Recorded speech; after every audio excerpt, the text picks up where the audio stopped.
Good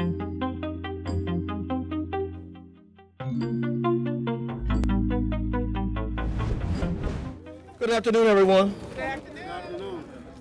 I know y'all are ready to get out there and distribute some of this PPE. Today is a very, I think, significant day. Now that we are now more than 8 weeks into this pandemic, in which a number of localities here in Central Virginia, alongside the Commonwealth of Virginia as well, has declared a state of emergency. We have been now 8 weeks through this, and what this has shown me as the mayor of this great city is that this is a resilient city with resilient people.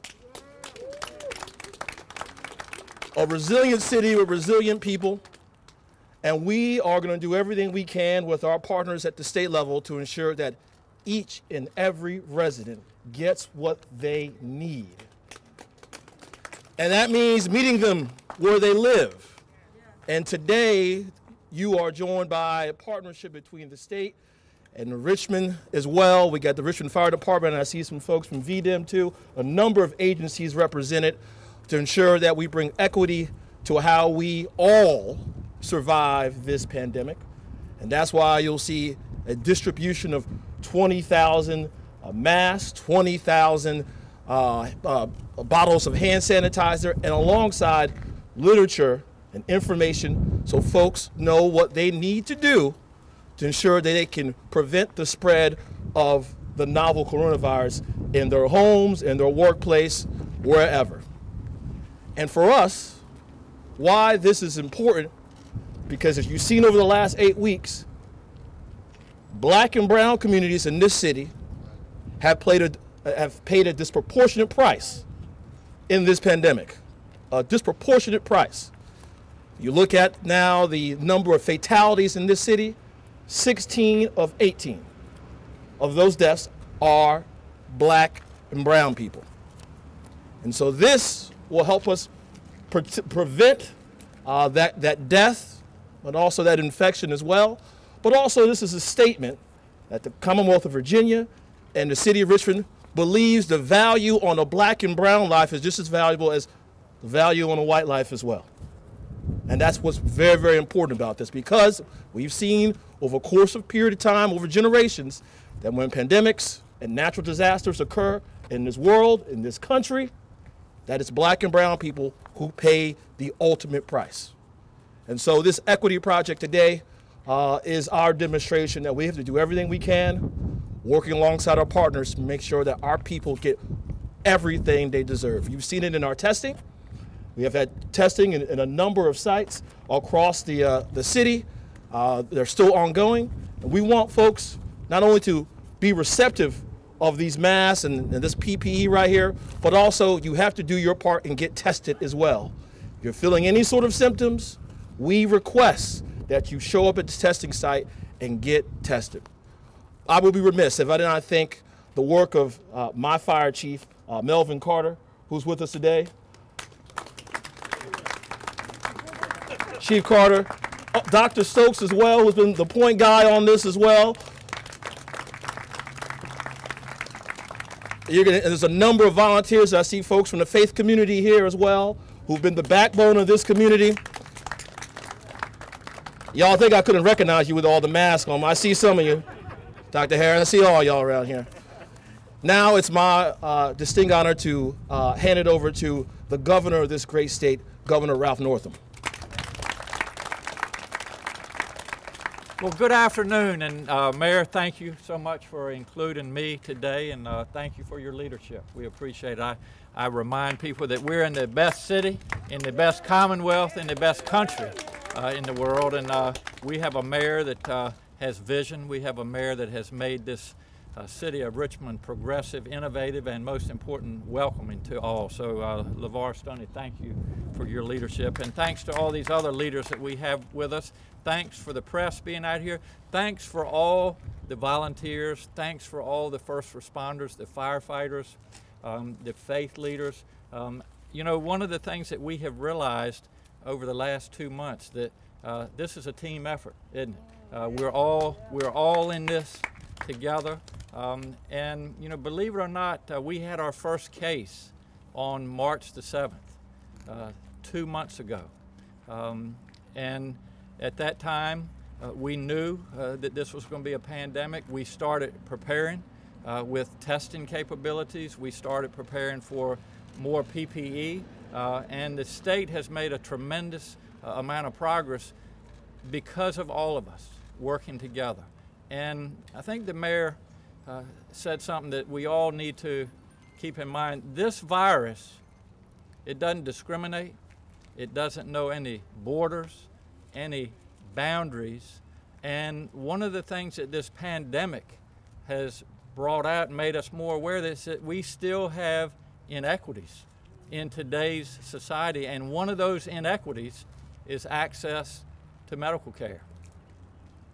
We know that. And so for our health equity team, and you're going to hear from Dr. Janice Underwood in just a minute, for the leadership that they have provided to make sure that everybody in Virginia has access to the health care they need, has access to the testing, and Richmond has been a leader in getting out into our communities and making sure that we have those tests, and also that we have access to PPE. We know that that's how we protect individuals.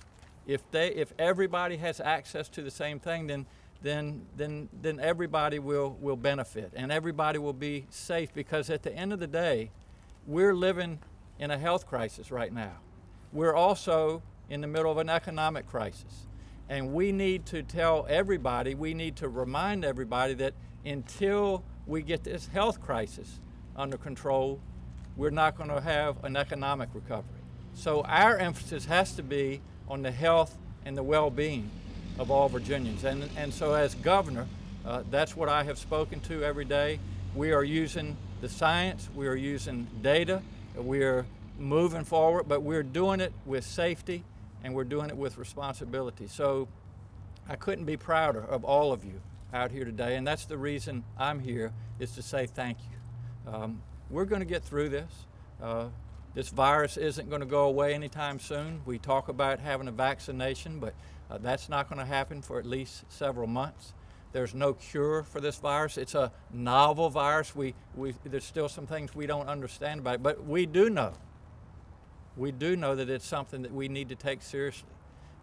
We have new cases every day. We had over 700 new cases a day. We had, unfortunately, 41. I'm going to repeat that, 41 additional deaths in the Commonwealth of Virginia today. That's every one of those people is someone with a family, a mother, father, brother, sister. We need to make sure that we protect all Virginians. So thank you all for being here. I'm going to turn it over to Janice Underwood now, but your job is to make sure that everybody in these neighborhoods has the PPE they need so that they and their family members can be safe. And I do want to reiterate something that our mayor said as well.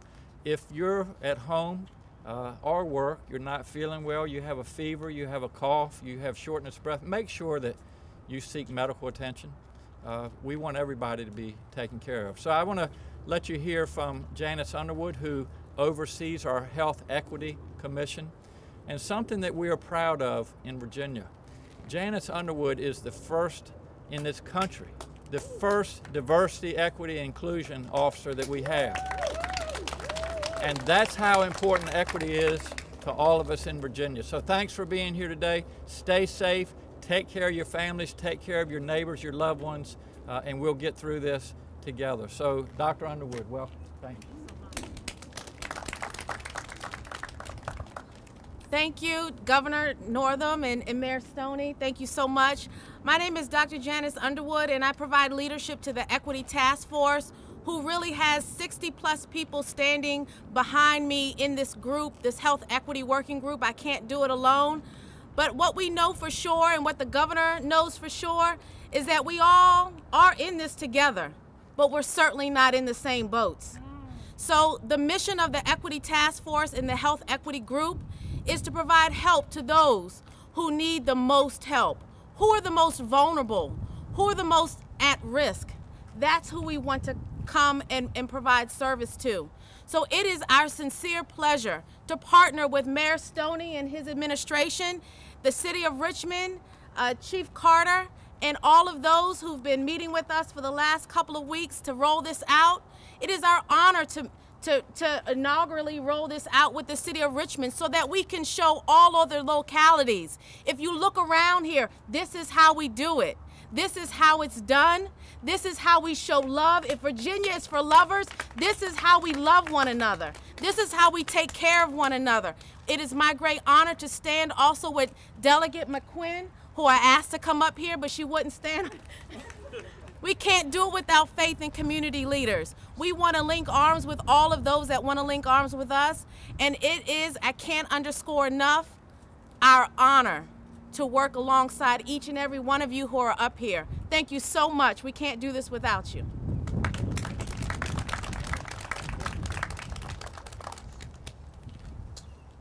I know folks want to get out there and hit these streets, so we'll take a few questions and let folks get to work. So,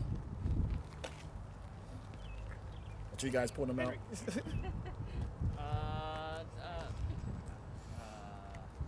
Oh, time's up. Next person. I mean, you talked about several black and brown communities. I mean, this is a pilot program here. Do you guys have to replicate this at other places in the city? Give us that kind of outlook on this. Yeah, you know, we want to certainly replicate this in other parts of the city, and we hope that, as the doctor said just a second ago, that we want to do this in other places across the state as well. I got Chief Carter with the Richmond Fire Department here. He can speak to a little bit about this only being day one of this, but you know where we plan to go, where we could go after this. Dr. Stokes as well.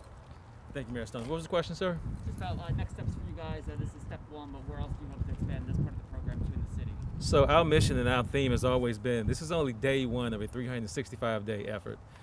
This is a pilot. It starts here, and what we learned from this effort will instruct us on where we need to go going forward, how we need to do it. What were our successes here? What was our areas of improvement? And that's what we will learn from this. Not only investing in the community, educating our community, and providing life-saving equipment, but will also instruct us into what is next for our city as it relates to COVID-19 and black and brown communities. And Lieutenant Stokes, tell them where we're going today. Lieutenant Stokes. Yes, sir. So basically what we're going today is we're going to be going up and down the corridor of Fairfield Avenue and Cool Lane. It's going to be broken into three. Pull your mic down a little, we can't hear you. You're a little bit shorter than me. It's going to be broken down into four subsections: Alpha, Bravo, Charlie, and Delta groups. Within these groups, we're going to have group supervisors that are going to be leading, and we'll be trailing the streets and rover cars with the materials inside and being able to provide this for the community. In addition to this, we have health literature also as well that we will provide to the community as well. So we look to pretty much continue this program and go across other additional areas in the city and address healthcare disparities. Although I'm excited to do this for COVID, I understand that healthcare disparities has been around since the early 1900s, so we kind of want to get a good foundation and educate our members to be able to deliver the services for the city. Yes, sir. Jake? Dr. Underwood, this is really for you. If we could, talk about where these supplies came from and just what's on that literature as well. I know Lieutenant Stokes just touched on it, but what does it say? And I got a great secret. If you don't mind looking at these people standing, that'd be awesome. Absolutely. So the question was, where did the resources come from and what's on the culturally appropriate literature? So for today's pilot, again, I'd just like to underscore this is just the first of many rollouts. 10,000 masks came from the Virginia Department of Emergency Management, and 20,000 bottles of hand sanitizer came from the Virginia Department of Emergency Management. I'd also like to share that 10,000 masks were donated by one of our mapping technology partners, which is Deloitte Health 360. They've helped us and helped the city of Richmond map out the neighborhoods and where we need to go for those who are at most elevated risk.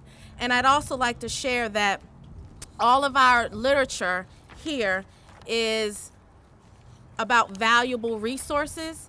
It's translated in English and Spanish. And the reason why that is because we know that everybody doesn't receive the same information the same way. So it's so important as we think about making sure that we're getting information in culturally affirming ways, because the languages that we translate our flyers into will change as the neighborhoods we go into change. So the top 5 languages spoken in Virginia are Arabic, Spanish, English, and the other one, Vietnamese and Korean, Chinese. Those are the top 5 or 6 languages spoken here in Virginia. So that's where we translate into the flyers into those languages. But again, that's not necessarily set in stone.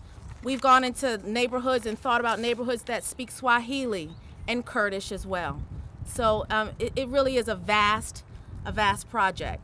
Are there other areas you've already identified outside of the city of Richmond that could possibly see this kind of pilot in there as a program? Yes, we've already started in the city of Harrisonburg. We've only done one event in Harrisonburg, so we're looking at going back into Harrisonburg and figuring out how can we replicate what we see here with the amount of mobilization and apply lessons learned into Harrisonburg. And on Friday, we'll be in the city of Chesapeake, Virginia. All right, last question, Justin. What specific measures are you looking for in terms of success here to then replicate? Is there a specific benchmark that you're looking to meet here in terms of amount distributed, or what are you specifically measuring? I think the success is measured, first of all, by who you see out here. I applaud everyone who's taken time out of their day to help those who are most in need. And what we're going to do is we're going to pass out this information, these bags that these kits that we've assembled, and as long as all those kits are gone, that's success. We won't skip one door, and we will continue to pass them out until all of them are gone. And when all of those are gone, we're going to think about how do we re-up our supplies so we can go at it in the next neighborhood. Thank you. Can you speak to the social distancing that is planned for today, and also the social distancing that is happening now? From what I do, I don't see like the practicing that well enough. How important is that? I could not really understand everything that was said, but I will say that social distancing and the safety of the volunteers is of utmost importance. We don't want to put anyone at risk because we are in the middle of a global pandemic.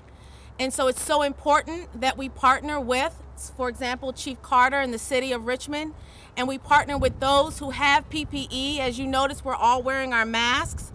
And we also need to make sure that we're going into neighborhoods with those who are already trusted in the neighborhoods.